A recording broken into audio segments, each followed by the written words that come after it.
First of all, I want to say to you, Mrs. Orr, no one in the world should have to be famous for the way and the reason that you and your family and Avinatan and Noah and all the families of the 251 have had to become famous around the world. But I want you to know that on October 11th at the EU Parliament, because of someone in this room, on the 11th, we were advocating for your son. Because of another person in this room, 10 days after that, there were thousands of us in Geneva advocating for your son and for all of them. I personally put a poster of your son in my town in Washington, D.C. on a light post. And while no one should have to be famous for the reason that you all are famous, I want you to know that you and all the families were an unbelievable testament of this country and of Jewish values under the most impossible situations that anyone can imagine. And you are heroes to all of us.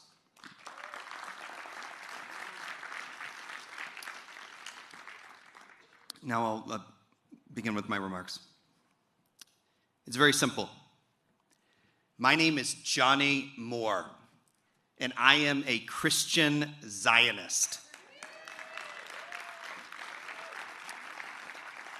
And it's an incredible honor to be back in this city. It always is, and especially at this moment and with all of you. I'm going to take a few minutes tonight, though, and talk to us about us, because this is what this moment demands. You know, last Shabbat, just a few days ago, Jews around the world read the weekly Torah portion called Lech Lecha, go forth. God tells Abraham to leave everything you know, everyone you trust, every comfort you possess, and go to a land and I will show it to you. And Abraham went. He had no GPS, he had no guarantee, there was no backup plan, just faith alone and the audacity to believe that God's promises are stronger than anything in this world. As Rabbi Sachs reminds us, has written, Abraham represented influence without power. He led no empire. He had no army. He performed no miracles. He didn't even give any prophecy. And yet he changed the world because he was prepared to be different. But Lech Lecha is not just Abraham's story. It's not just Israel's story to go forth. It's our story as Christian friends of the Jewish people. It's a story of every Christian who's decided that silence in the face of evil is never an option. And whether we're speaking of the Christians in Nigeria or the Muslims in China or in the testimonies chronicled as the righteous among the nations at Yad Vashem or in the testimonies of all of you who have risen to the occasion since October 7th. It's the story of every believer who understands that Genesis chapter 12, verse 3 is not poetry. It is a promise, and it is also a warning. Going forth means leaving the comfort of the consensus to embrace truth. It means standing with Israel even if you feel alone. It means when the UN votes 150-2, you make sure your country is there. When your comment section explodes online, when friends you thought you could trust betray you, when the mob chases you all the way to your house. It means calling evil by its name when the world calls it context. It means when we say never again that we actually mean it, even if it cost us something. And ladies and gentlemen, I'm here tonight to tell you that these aren't mere platitudes. And even after this war has entered this phase and we're seeing it all come to an end. Because anti-Semitism is surging.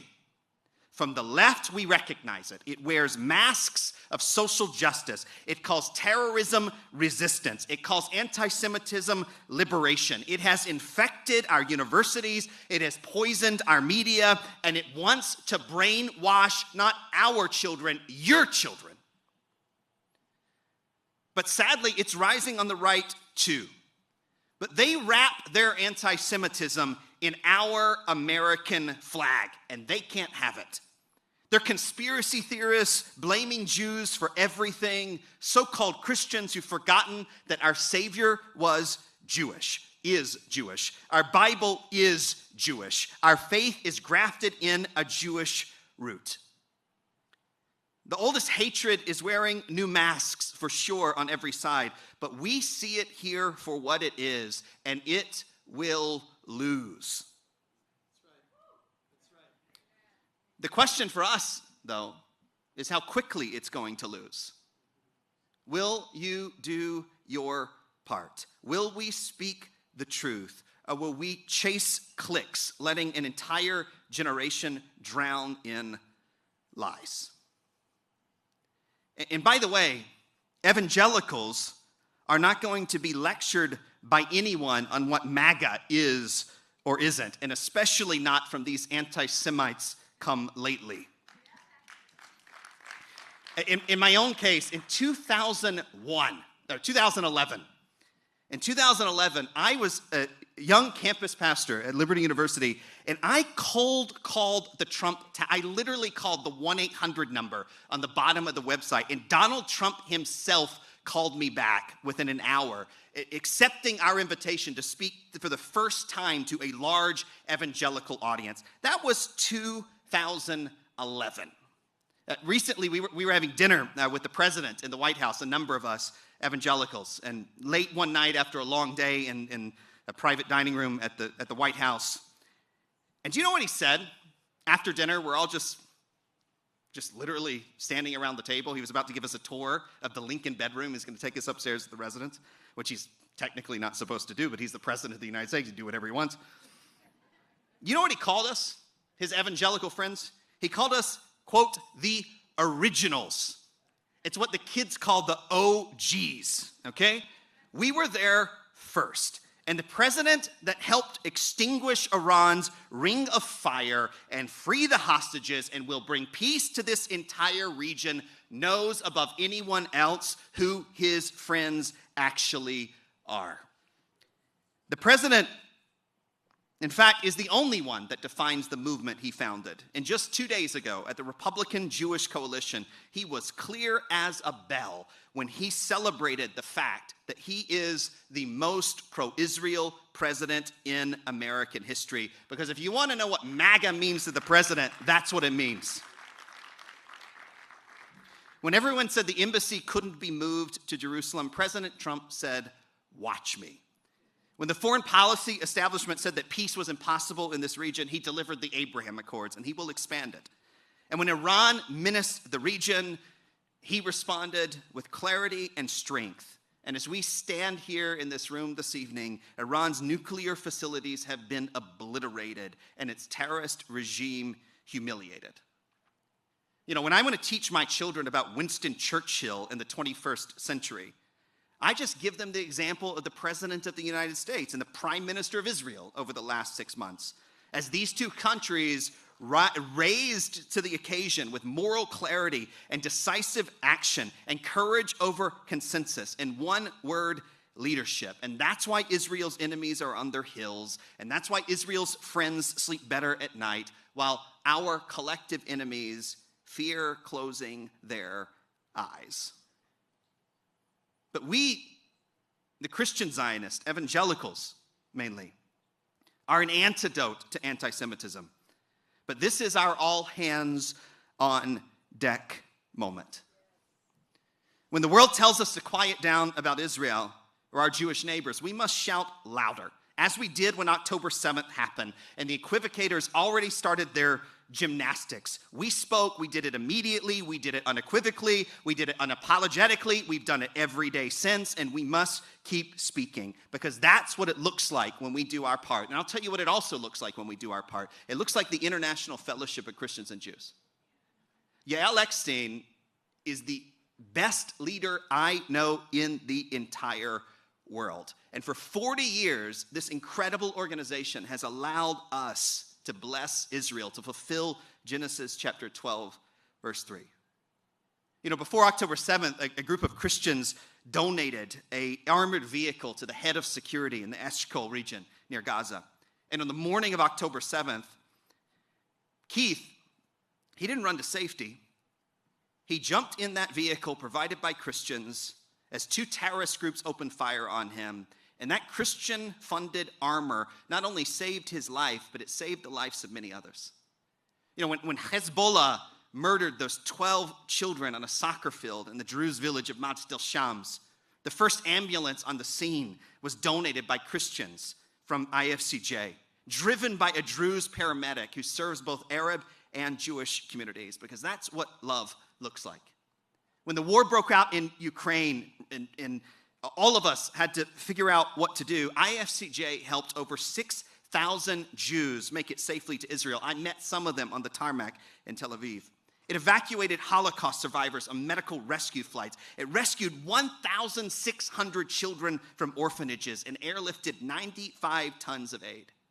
In 2016 in France, a precursor to what we've seen in recent years, a Jew named Benjamin in Marseille was confronted for being Jewish on the streets. A man went after him with a machete. All he had was a leather-bound Torah. Remarkably, he raised the Torah. The knife hit the Torah. It saved his life. But he decided it was time to make his life for his children in Israel. And he's here because of the generosity of Christians and this amazing organization. Provided health care in Nazareth, helped the Christians of Syria, all in recent months. But you know what?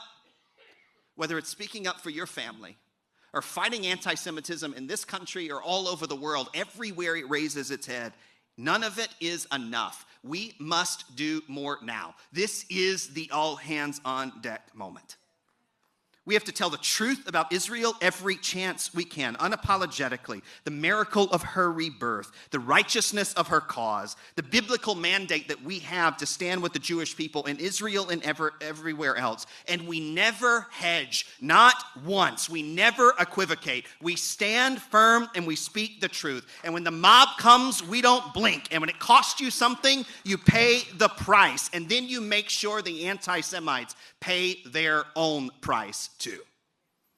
Second, we expose every lie, because this world is filled with lies and we love the truth. And we don't quite realize it now, but the last 2 years, we have endured the first world information war. That's what historians will call it, the first world information war. And when these radicals call for genocide, or the UN's moral bankruptcy is on grand display, because I can tell you from personal experience, it's not just that the UN is incompetent half the time, it is that they have become the engine of anti-Semitism, white-collar anti-Semitism all over the world, and they're using our taxpayer dollars to do it. Enough is enough, because we name evil when we see it. And then we got to educate the next generation. We got to model courage. We got to train a new generation of leaders. That's why I'm proud to be a part of Pepperdine University, where with all these like crazy Middle East studies programs in the United States, Pepperdine did something unbelievable. They started a new one in Washington, D.C. with zero foreign funding, full scholarships for every student that gets in, that is accepted into the program. And the majority of the first cohort of students at our Christian university are Jewish, and I think that's incredible. Let me conclude. Abraham, he didn't know where he was going, but he knew who was sending him. We have it much better. We know both. We know where we're going. Toward an America, in my case, that leads from strength, not apology. Where our flag means something, where our word counts for something, where our values aren't for sale and we don't care what anyone thinks about it, where Israel will be secure, a Jewish student will be able to wear a kippah without fear on our streets, and where Jerusalem will remain the undivided capital of Israel. But we also know who sends us. The God of Abraham, Isaac, and Jacob. The God who keeps his promises. The God who told us that how we treat his people determines how we will be treated, how we will be remembered. Because Genesis 12:3, it isn't a suggestion, it's our theology, and we are proud of it. I will bless those who bless you and curse those who curse you. And you, ladies and gentlemen, you've been given platforms and audiences and influence The question is whether you will use them to their maximum effect at this critical moment in history, or whether you will be silent while the world curses. Will we do our part, or will we do what's much easier? Just stay out of the line of fire. And I can tell you, having been in the line of fire, it gets very, very serious. But God has not given us a spirit of fear, but a power and love and sound thinking. So are we going to be among our generation's righteous among the nations? Because it is one of those moments in history. And I'm here with all of you as peers to tell some of you that this country, our best, our most reliable, our most important ally in the entire world, that there are hundreds of millions of evangelicals in every corner of this planet, and we aren't going anywhere. We are proud Christians that will stand with you as proud Jews. We will tell the truth. We will expose lies. We will educate our children. We will refuse to retreat every single time, no matter how dark the darkness is and whether it comes from the right or the left. We're going to light our candles from here to Washington, from every broadcast and every podcast and every pulpit, and we're lighting it with the light that has guided this world since God said, "Let there be light," and it was. I believe that God will bless those who bless Israel, but we don't do it to be blessed. We do it because we believe the Bible, and we love you, and every good thing in our life comes from you. And this partnership, no force on earth is powerful enough to break it, and you can take that to the bank. And that's all I got to say.